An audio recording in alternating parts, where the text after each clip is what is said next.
Hey everyone, hope you're doing well. So for today's video, I wanted to talk about feminine leadership. So for those of you who have read my book, Leading Gracefully, you should be familiar with this term. If you haven't, I would strongly suggest that you go get a copy. It's available on Amazon. And I've written this book specifically for women who are looking to climb the ladder, who are either just starting out in their careers or at the mid-level manager, kind of managerial level in their career, or even women who are more senior and really want some tips and tools on how to be more effective in their leadership style and leadership approach. So I coined the term feminine leadership because during my experience working in the corporate world, I realized that a lot of women struggle with how to show up in these sort of more male-dominated industries, like tech, for instance, which is where I was working. I found that a lot of women tend to sort of have to navigate something called the leadership tightrope. What is the leadership tightrope? So a lot of times we as women are forced to choose between adopting a more feminine style of leadership or more masculine style of leadership. And if you imagine this tightrope with these two varying types of leadership styles on each side of that spectrum, where the too feminine side is where we are sort of labeled the nice girl, right? Where we tend to just do what we're told, really go out of our way to say yes to everything, to try to prove our value by doing menial tasks, right? Maybe we always volunteer to take the notes during meetings, or maybe we volunteer to always organize the off-site events for our team. We tend to do things that will make people like us. But at the end of the day, does that really translate to any kind of value that we're offering? Does that make us promotional material? Probably not, right?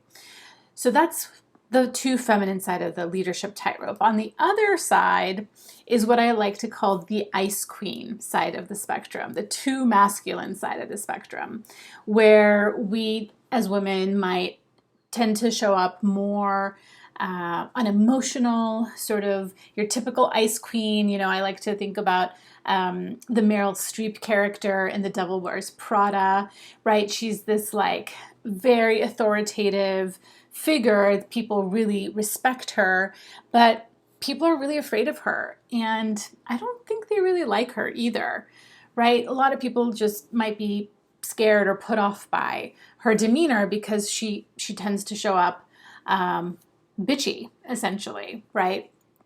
So these are the two ends of the spectrum. Now, where I like to kind of characterize feminine leadership is sort of right there in the middle between these two very extreme sides of the leadership tightrope. So when we're showing up in our true feminine leadership, we're very balanced between the masculine and feminine side. So we have a really good sense of our center. We're very grounded, right? We're able to lean into our intuitive side. Women are very highly intuitive and perceptive. That's something that makes us different and unique than men. Not to say men aren't intuitive as well, but women tend to be more empathic. They are able to collaborate well with others. They can see from varying perspectives.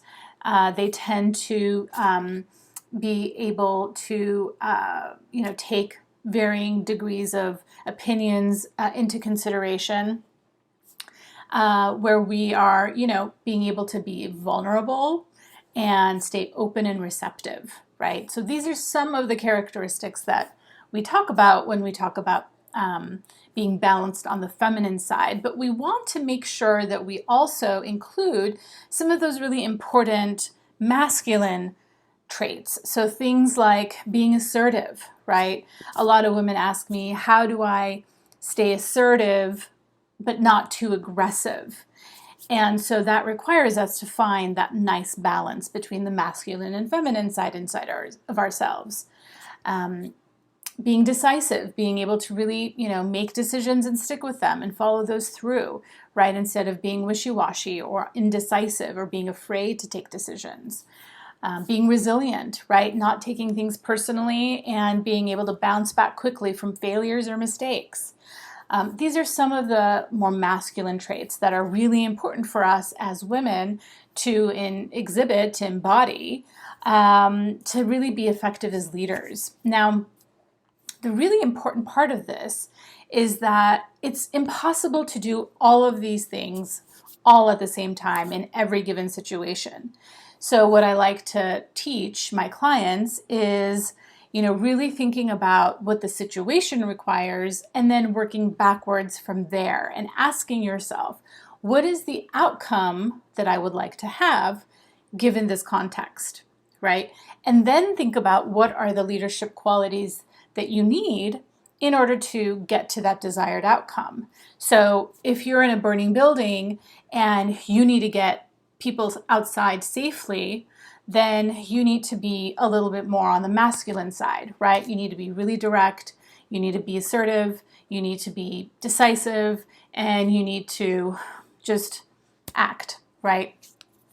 But if we're in, let's say, a brainstorming session where we're trying to come up with new ideas for a new product that we're launching, right? This is a situation where you want people to feel safe to speak up, to speak their opinions, to collaborate, right? So we want to make sure that people feel that through the way we set the tone, show up as a leader, make sure that everybody's voice is heard, and make sure that people feel like their contributions matter, right? Very different leadership style.